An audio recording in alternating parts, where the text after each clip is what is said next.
provide background on the technology. Let's have first IEs, developers, EPC set the scene. So our first speaker from this group is from well-known consultancy DNVGL, which is now DNV.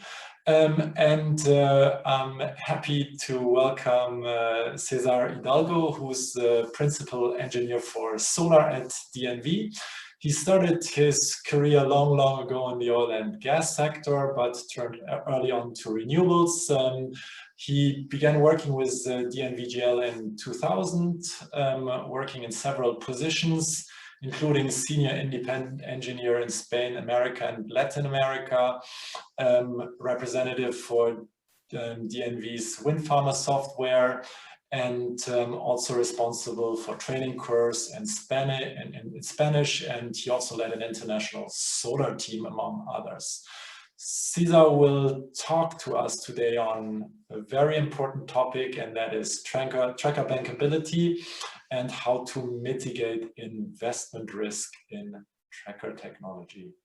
Cesar, the floor is yours. Welcome. Hello. Thank you very much, Michael, and Olga, for this opportunity. My name is Cesar Hidalgo, and I'm going to talk about the bankability process, how DNV is working in the what we call a bankability process. We are going to understand a little bit what is behind the bankability process. Let me share the screen, or it's already there, or should I share my screen, Michael? No, please share, please share. It's starting. Okay. Something is happening. No, it's fine.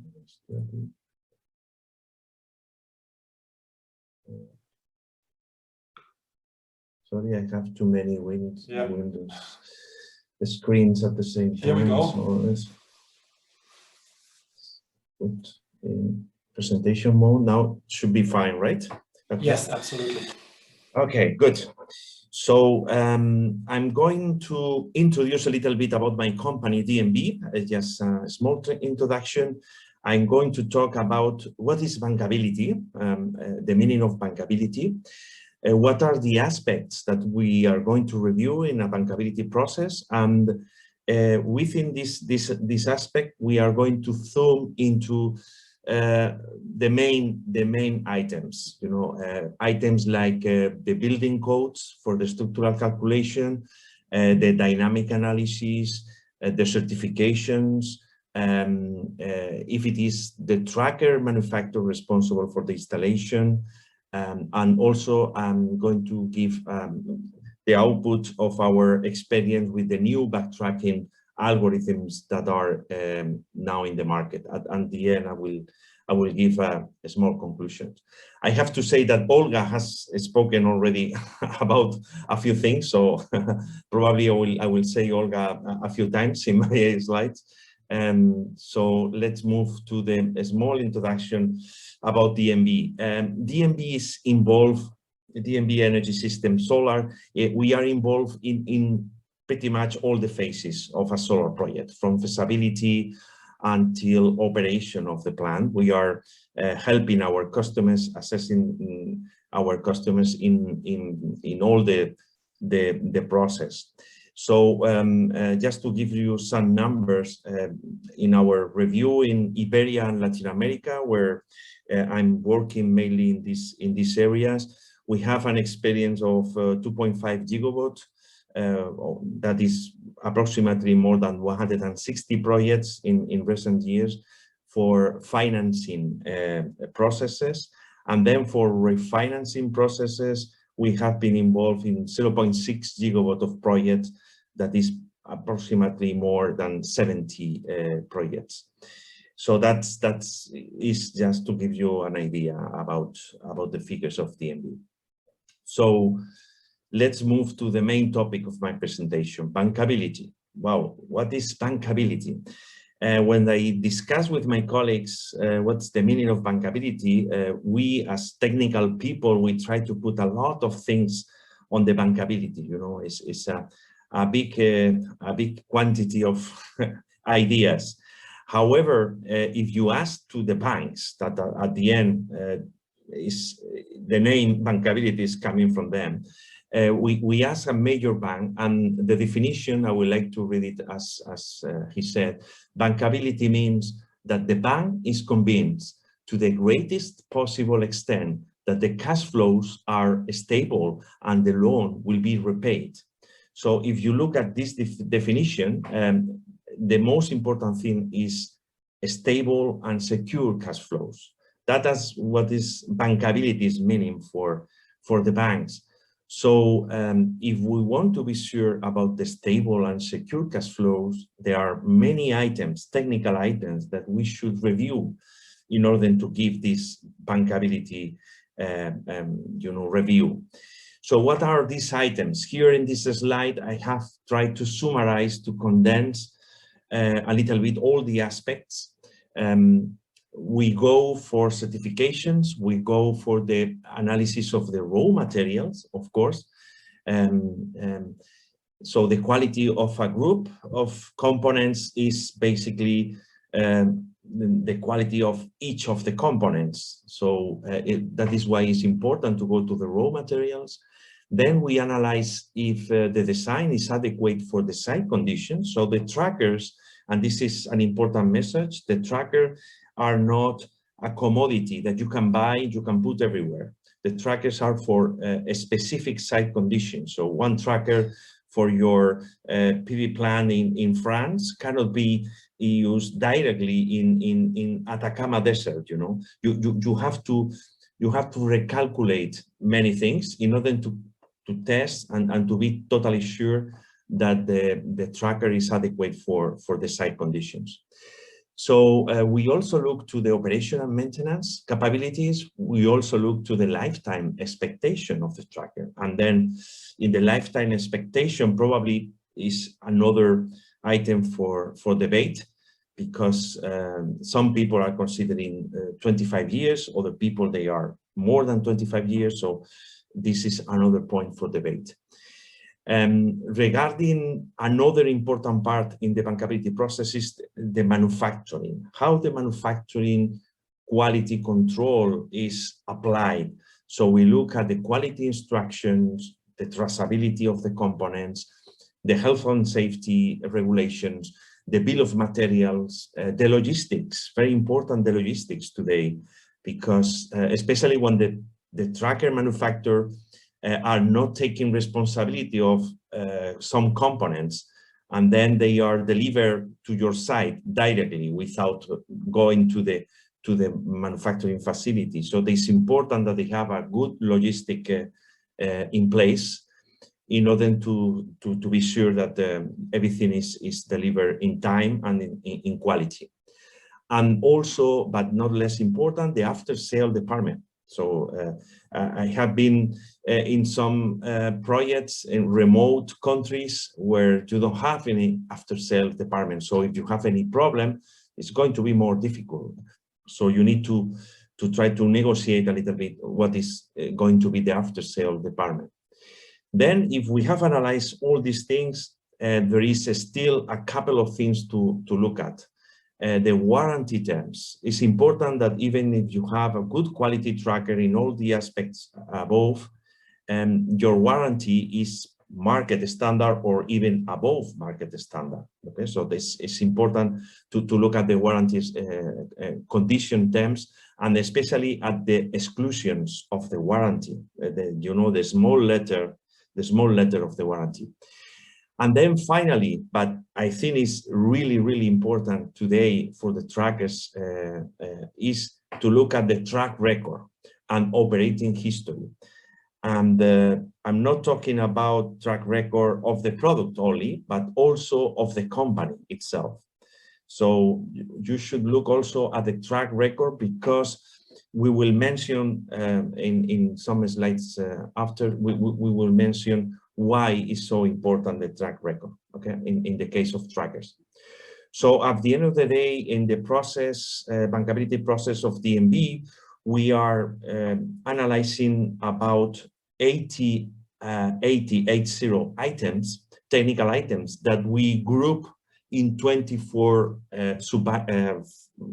areas, and that we typically represent with this graph, where you can see all the 24 areas, warranty, O&M, supply chain, product certification, etc. We represent these graphs in order to make a comparison of tracker. Here I have 3 trackers, tracker A, B, and C. So you can see here that the shape of the graph is different. So bankability process is really not a 1-0, you know. It's not so easy to say this tracker is bankable, this one is not bankable. No, because you may have some particular deficiencies in some particular areas for one tracker, but for you, maybe they are not relevant or they are not critical. For example, I have some customers that they are very, very concerned about the O&M. You know, anything that is related to the O&M for them is very important. But for other customers that they are not going to operate the plant for many years, they are going to sell it after only a few years. Probably they are not interested in the O&M, so they are more interested in the module integration, because they need to put some specific modules on the tracker. So depending on your interest, your analysis is going to be weighted. So what we do in DNV is to weight the factors based on the needs of each of the customers. Okay, so you have a score that is unweighted and then a score that is weighted. This is the normal way that we do. Okay, so I was mentioning before about the building codes. The building codes that are used for trackers, mainly I'm referring to the Eurocode and the American code. Those codes are not intended to be used for trackers, to be honest.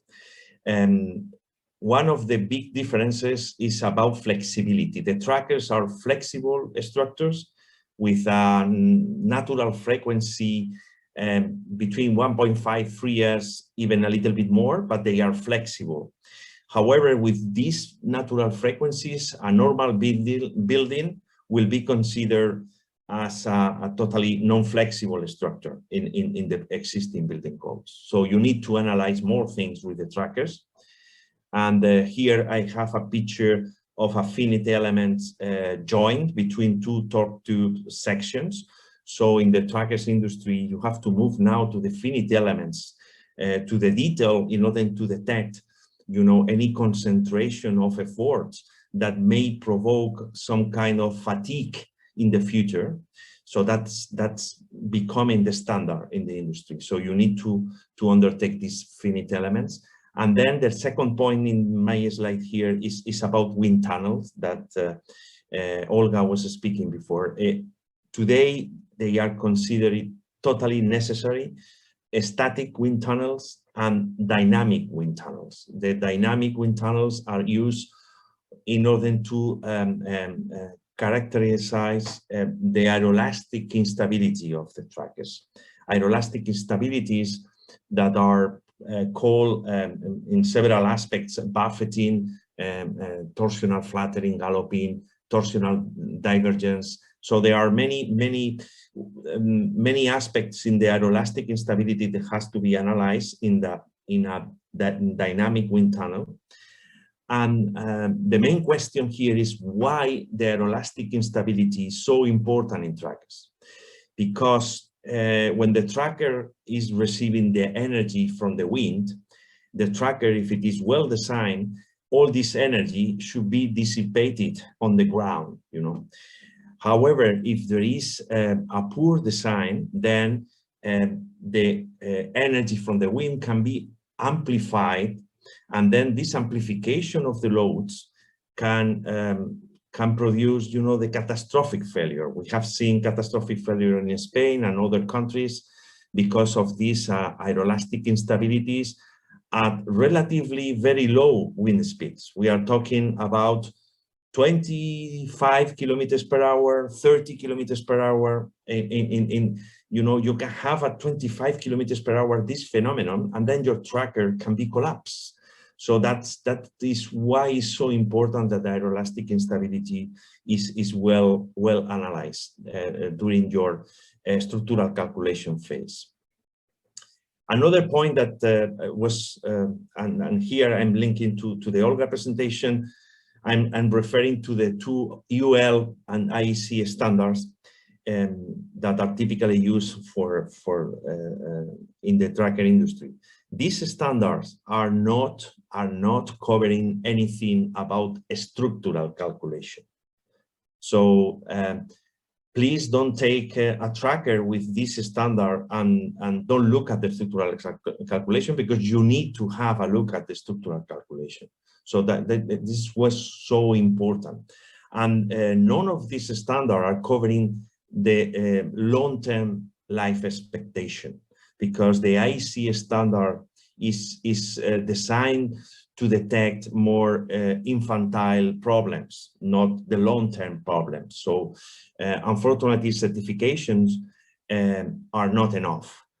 They are not enough, and then some tracker manufacturers, they undertake accelerated lifetime tests to their trackers. Especially, I'm talking here about the desert. For example, if you want to install a tracker in the desert, there are not specific standards for the desert. So you have to look at some, other standards. I have seen one customer using the US military standards for the desert, and yeah, sorry. And the last point here is about the electrical consumption. The IC standard reflects the electrical consumption of the tracker, but it's not well defined. So you can see a big difference between the electrical consumption from one tracker to another, but it's not due to the different operation of the trackers, are more depending on the certification body and interpretation of the standard. So that is why the certifications, even the existing ones, are not enough. Okay. Another point that I would like to talk to you about, and I think is quite, I would say, relevant for you if you have some projects in mind, is about the construction phase, construction and commissioning phase. Typically, you will sign a contract with an EPC contractor, and this contractor is going to take the responsibility for the installation of the trackers. So at the end of the day, the tracker manufacturers, they only deliver the product to the site, but they are not involved in the construction or in the commissioning. So what we have seen are problems of the installation that they are not acknowledged by the EPC constructor, because they say that the installation manual was not complete or was not provided. And then they are not acknowledged either by the tracker manufacturers, because they say, well, I was not involved in the construction phase, I don't know anything about your project. So this is a risky situation that can be solved if you make sure that the contractor and the manufacturer of the tracker are working together, and then the installation manual is followed, and then even the manufacturer of the tracker is going to the site to inspect the good execution of the works. That will be the ideal situation. If this is not, unfortunately, not undertaken in your project, and then you have a failure, then you have to develop a root cause analysis. The DNV has been involved, unfortunately, in many root cause analysis, and then with the outcome of this root cause analysis, you can ask your insurance company to pay for these failures. In my experience, the insurance company are going to pay up to some extent, but not if it is a systematic or design error. So if it is a design error, the insurance companies are not likely to be involved. Okay. And then regarding the backtracking algorithms, the 3D backtracking algorithm, this is something quite a hot topic in the industry, because they are supposed to provide you a lot more energy. So here in DNV, we have an internal tool, Solar Farmer, and it's quite a particular tool because we can simulate the PV plant in 5 minutes in intervals. So you have you don't have the need to have only steps, but 5 minutes steps, and the trackers can be moved independently. Here in the picture on the left, you can see that some trackers have different tilt angle in order to optimize the reduction of the shadings, you know. So we have used Solar Farmer particularly for the simulation of different projects with different topographies. And what we have found that in the net energy gain at the end of 1 year is a figure between 0.4% at relatively flat terrain, up to 1% with a relatively medium complexity topography. That means the slopes between 4 and 6%. So these are the figures that we have seen here on the right picture. You can see that the blue line is the standard shading losses from a standard backtracking algorithm. And then in the red one, you have the 3D losses. So you can see how a particular moment of the days, you are going to have from 17.5% losses to approximately 3% losses in particular moments of the day. So that is why, you know, the 3D backtracking algorithms are so important, because in some particular moments of the day, they are going to have a lot of reduction. But in the accumulated net energy gain, our figures are more modest. I would say between 0.4 and 1% are our figures. I guess that if the slopes are more than 6%, you know, this figure will increase, obviously. Okay, and then I'm at the end of my presentation, conclusions. So some of my messages in the presentation are, I think that the PV tracker industry is still lacking of standardization. They are not standard approaches in the market. So there are many different approaches at the moment. And bankable trackers are good quality trackers, but this concept involves many parameters to be reviewed. So is, in my opinion, is not bankable or not bankable. So there are many positions in the middle. So there is a lot of gray positions in the middle, and then you as the customer has to select what is the best one for your needs. And then I have discussed a little bit about some hot topics in our day-to-day work, like the aeroelastic instabilities, backtracking algorithms, certification that is probably not enough for the demanding market today. And then I have spotted one problem with installation commissioning if the responsibilities are not clearly defined in your project. So it's important that you look at this when you have to define your project contract structure. And finally, yeah, I would like to mention that DNV has been undertaking bankability reports in the last year, root cause analysis, as I mentioned before, and we submitted a guideline that is published, is totally public in 2018, and you can find it in our web page with some recommendations for bankable trackers as well. So that's all from my side, Michael. Thank you very much for your attention. Thanks, Cesar. Great presentation. interesting hot topics you refer to. Since we're still running a little bit late, I know you have to soon leave for a meeting, but it would be great if you could stay a few minutes and look at the chat actually and answer some questions there. So also to the audience, so if you have questions to Cesar, please actually write them in the chat. Cesar is still a little bit with us and will try to answer them. So once again, thank you for this great talk.